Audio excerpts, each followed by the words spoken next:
Ирээдүйн эзэд мэрэгжил сонголтын аян. Сайн байцгаана уу? Хавар цаг биднийг цэцгийн баглаатай огтон авлаа.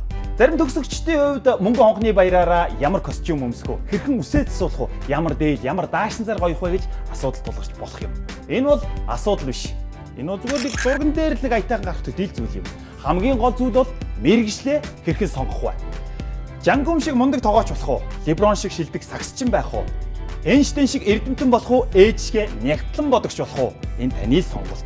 Яг энэ цаг үечдгийг сонголт тань ирээдүйг тань илэрхийлэх болно. Эцэснэлэхэд бидний мэдэхгүй 100 мэрэгжил байгаа. Яг тань тохирсон гайхамшигт тэр мэрэгжил хаа нэгэн газар байгаа юм шээс олох хэрэгтэй. Мэрэгжил сонголтоо зөв хийгээд тууштай цэцгэрээ. Танд амжилтыг хүсье. Нэрэ мэрэгжлээ буруу сонгох юм бол бөө юм болж авсан тэрхүү дипломо шаал дэмий гэртээ хадгалах хэрэг гарна шүү. Амжилт. Ирээдүйн эзэд мэрэгжил сонголтын аян. Зохион байгуулагч Хөдөлмөр нийгмийн хамгааллын яам, гэр бүл, хүүхэд залуучуудын хөгжлийн газар.